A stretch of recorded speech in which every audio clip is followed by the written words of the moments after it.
1.5 மாசத்துக்கு எந்த நண்பரை நீங்க நம்புறீங்களோ, எந்த நண்பியா இருக்காங்களோ, எந்த கேர்ள் ஃப்ரெண்டா இருக்காங்களோ, அவங்க உங்களுக்கு பெருசா ஒரு ஆப் வைக்க போறாங்க. ரெடி ஆகிங்க. கடகத்துல பிறந்த யாரா இருந்தாலும் சரி, தயவு செய்து புரிந்து கொள்ள வேண்டியது, எந்த லேடியா இருந்தாலும் சரி, எந்த ஜென்ஸா இருந்தாலும் வீட்டுக்குள்ள விட்டீங்கன்னா அப்புறம் கும்மி அடிச்சுட்டு போயிடுவாங்க. ஐயோ ஐயோன்னு மொத்திக்கிற மாதிரி இருக்கும். ஜாதகத்திலே சனி வக்கரமா இருந்துன்னு வைங்க, வராத பணம்லாம் வரும். எந்த நண்பர் உங்களை வேணான்னு துரத்துறாரோ அவர் உங்க காலில் விழுவார். கடகத்துல பிறந்தவங்க தயவுசெய்து புரிஞ்சுங்க, இந்த நான் நீங்க ஈகோ விட்டா மட்டும்தான் நீங்க நல்லா இருப்பீங்க. இல்லைன்னா சமாச்சாரம் ஆயிடும். கோபம் சும்மா வரும். பட்டணம் பண்ணோம் சொல்லிகிட்டே இருந்தோம்னா ஒரு 5-6 மாசத்துல நடக்க வேண்டியதெல்லாம் நடக்காதுன்னு சொல்ல மாட்டேன். ஏன்னா கர்ம அவன் எவனாலையும் மாற்ற முடியாது. இப்போ கை அடிபட்டு 4-5 ஃப்ராக்சர் ஆக போதுனா ஒரு ஹேர் லைன் கிராக்காக இருக்கும், சின்னதாக அடிபடும். அதுக்கு பகவானுக்கு அந்த பிராப்தம் உண்டு. அதாவது பகவான் நம்ம செய்யக்கூடிய பிரார்த்தனைகள் வேண்டுதல்களுக்கு பலனும்.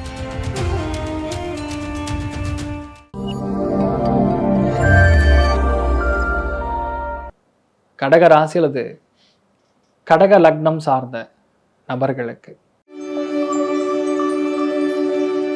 ஒரு முக்கியத்துவம் வாய்ந்த விஷயம் உங்க வாழ்க்கையில அடுத்த 4 மாசம் 5 மாசத்துல நடக்க போறது. இப்ப லாபஸ்தானம் சொல்லக்கூடிய 11ஆம் இடத்துல சுக்கிரன் உட்கார்ந்துருக்காரு. 1.5 மாசத்துக்கு எந்த நண்பரை நீங்க நம்புறீங்களோ, எந்த நண்பியா இருக்காங்களோ, எந்த கேர்ள் ஃப்ரெண்டா இருக்காங்களோ, எந்த பெஸ்டியா இருக்காங்களோ, அவங்க உங்களுக்கு பெருசா ஒரு ஆப் வைக்க போறாங்க. ரெடி ஆகிங்க. 100% கால் முட்டி சம்பந்தப்பட்ட இடங்கள்ல பாதிப்புகள் கொடுக்கலாம். சார் விளையாட போனேன் சார், ஷட்டில் ஆடுறேன் சார், பேட்மிண்டன் ஆடுறேன் சார், ஆங்கிள் இன்ஜுரி ஆயிடுச்சு சார் அப்படின்னு சொல்ற மாதிரி வரலாம். உங்க நண்பருடைய ஃபோர்ஸ் உங்க வாழ்க்கையை கெடுக்கிற மாதிரி விஷயங்கள் நடக்கும். எந்த நண்பரை ரொம்ப நம்புறீங்களோ அவங்களே பாதிப்பு கொடுக்கும். தயவுசெய்து வீட்டுக்குள்ள எந்த ஃப்ரெண்டையும், மெயினா லேடிஸை யாரையும் உள்ள விடாதீங்க. கடகத்துல பிறந்த யாரா இருந்தாலும் சரி, தயவுசெய்து புரிந்து கொள்வது வேண்டியது, எந்த லேடியாக இருந்தாலும் சரி, எந்த ஜென்ஸாக இருந்தாலும் வீட்டுக்குள்ளே விட்டிங்கன்னா அப்புறம் கும்மி அடிச்சுட்டு போயிடுவாங்க. ஐயோ ஐயோன்னு மொத்திக்கிற மாதிரி இருக்கும். பணத்தை கொண்டு போய் தொலைக்கிற மாதிரி இருக்குது. எப்படின்னா சிம்பிள், அது காலபுருஷனுக்கு 2ஆம் வீடாக இருக்கிறனால, இப்போ நான் ஒரு நகை வச்சுருக்கேன், இல்லை ஒரு வைரம் இருக்குது, நீங்கள் கொடுங்க, ஒரு மாதத்தில் நல்ல வட்டி கொடுக்குறேன்னு கொண்டு போய் பணம் கொடுப்பீங்க, அப்புறம் காணாமல் போயிடும். அது திரும்பி வரவே வராது. அவ்வளோ பிரச்சனை போய் மாட்டிக்கிற மாதிரி. ஐயோ வாழ்க்கை ஃபுல்லாக சம்பாதிச்சு வச்சிருக்கக்கூடிய ஒரு பிஎஃப் பணம் இப்படி ஆகிப்போச்சு. ஒரு ஃப்ரெண்டு திருமணத்துக்கு வாங்கிட்டு போவார், அவ்வளோதான். அதுக்கப்புறம் அவர் காணாமல் போயிடுவார். பணத்தை நீங்கள் வெளியே கொடுத்தீங்கன்னா வராது வராது வராது. ஜாதகத்திலே சனி வக்கரமாக இருந்துன்னு வைங்க, வராத பணம்லாம் வரும். எப்போ கொடுத்த பணம்லாம் இப்போ வரும். எந்த நண்பர் உங்களை வேணான்னு துரத்துறாரோ அவர் உங்கள் காலில் விழுவார்.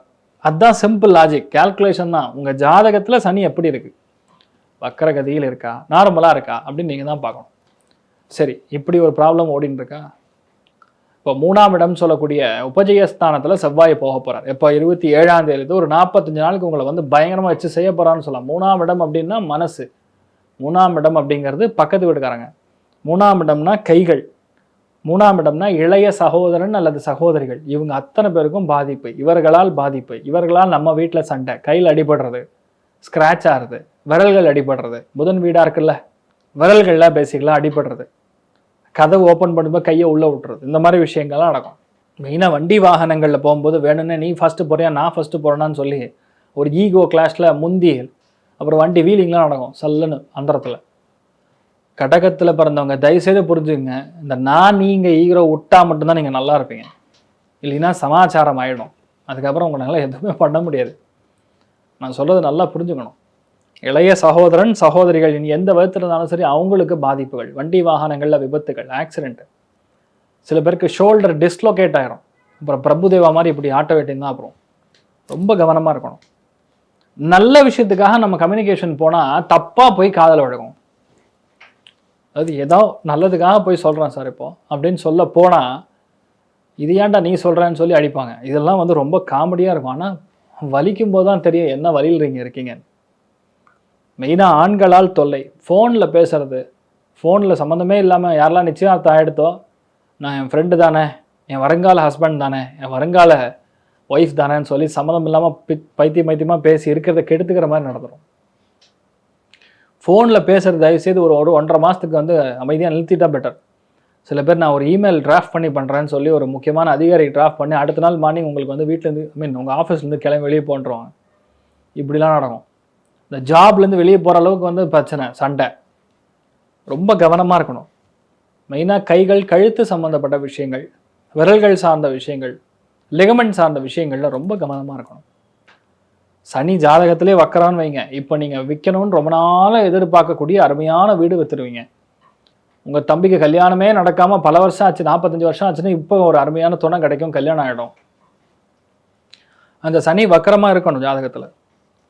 இல்லைன்னா மீனத்துலேயோ கடகத்துலேயோ ரிச்சிகத்துலேயோ இருந்ததுன்னா நடந்துடும், பட்டுன்னு நடக்கும். எதிர்பார்க்கல சார், திடீர்னு நடந்துடுத்தோ அப்படிம்பீங்க. மிக முக்கியமான நல்ல விஷயங்கள்லாம் நடக்கக்கூடிய ஒரு அற்புதமான டைமாக இருக்கும். ஆனால் இப்போ முக்கியமாக பார்த்தீங்கன்னா உங்களுடைய ஐடி சர்வீசஸில் வேலை செய்கிறவங்க, எஜுகேஷனல் டிபார்ட்மெண்ட்டு, அதுவும் கவர்மெண்ட் சம்மந்தப்பட்ட டிபார்ட்மெண்ட்டு, சென்ட்ரல் கவர்மெண்ட் துறைகளில் இருக்கக்கூடியவங்க, போஸ்ட் ஆஃபீஸில் வேலை செய்கிறவங்க, எந்த அளவுக்கு வண்டி வாகனங்களில் கவனமாக போகணுமோ அந்த அளவுக்கு கவனமாக போகணும். ஏதோ இடத்துல உங்கள் வீட்டில் நோட்டீஸ் வருங்க, அது கோர்ட்லேருந்து வரக்கூடிய நோட்டீஸாக இருக்கலாம், விஜிலன்ஸ்லேருந்து இன்கம் டேக்ஸ்லேருந்து வரக்கூடிய நோட்டீஸாக இருக்கலாம், இல்லைன்னா போலீஸ் உங்கள் வீட்டுக்கு கதவு தட்டக்கூடிய வாய்ப்புகள் இருக்குது. ரொம்ப கவனமாக இருக்கும். கடகத்தில் பிறந்திருக்கக்கூடிய நபர்கள் சர்வ ஜாக்கிரதையாக இருக்கணுங்கிறதா என்னுடைய ஒரு 4-5 மாதத்துக்கு சுத்தமாக சரியில்லைங்கிறதா உண்மை. பொறுமை பொறுமை பொறுமை, எல்லாத்துலேயும் பொறுமையாக இருக்கணும். அவசியம் இல்லாமல் டென்ஷன் ஆகிறது அவசியம். ஆனால் கோபம் சும்மா வரும், அது இப்போ ஒரு படத்தில் பார்க்குற மாதிரி கோபம் என்பது எனக்கு வைஃபை மாதிரிங்க, லைட்டாக டச் பண்ணால் போகிறோம் லைஃபை வந்துடுங்கிற மாதிரி பயங்கர கோபம் வரும்.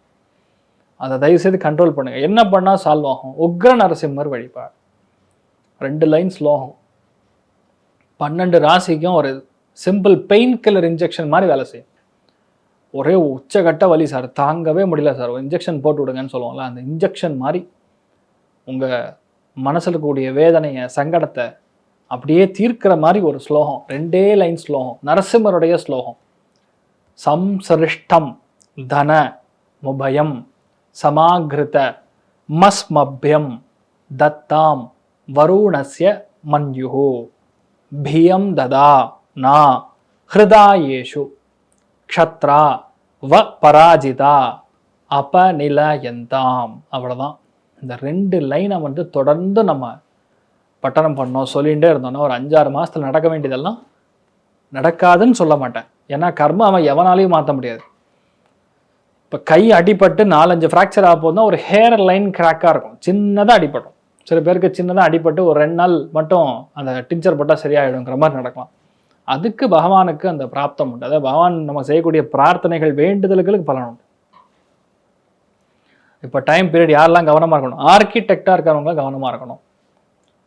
மெயினாக யாரெல்லாம் சிவில் சர்வீஸில் இருக்கீங்களோ அவங்களாம் கவனமாக இருக்கணும். உயர் அதிகாரிகள் யார் இருக்கீங்களோ கவனமாக இருக்கணும். ரெஜிஸ்ட்ரேஷன் டிபார்ட்மெண்ட்டு, இபி டிபார்ட்மெண்ட்டு, அதே மாதிரி பார்த்தீங்கன்னா ஹைவேஸ் டிபார்ட்மெண்ட்டு, இதில் இருக்கக்கூடிய நபர்கள்லாம் கண்டிப்பாக சஸ்பெண்ட் ஆகிற அளவுக்கு பிரச்சனை இருக்குது. ரொம்ப கவனமாக இருக்கணும். ஸோ பொறுமை பொறுமை பொறுமைன்னு தான் கடகத்துக்கு சொல்ல முடியும். ஸோ இதனால் நரசிம்மர் ஸ்லோகத்தை தொடர்ந்து சொல்லுங்கள், மன வருத்தங்கள் தீரும். பிரச்சனைகள் பெருசாக வந்தாலும் பனி போல விலகக்கூடிய ஒரு அற்புதமான ஒரு பிராப்தம் இந்த சனி வக்கர பயிற்சியில் உங்களுக்கு நடக்கணும்னு நான் பிரார்த்தனை பண்ணிக்கிறேன்.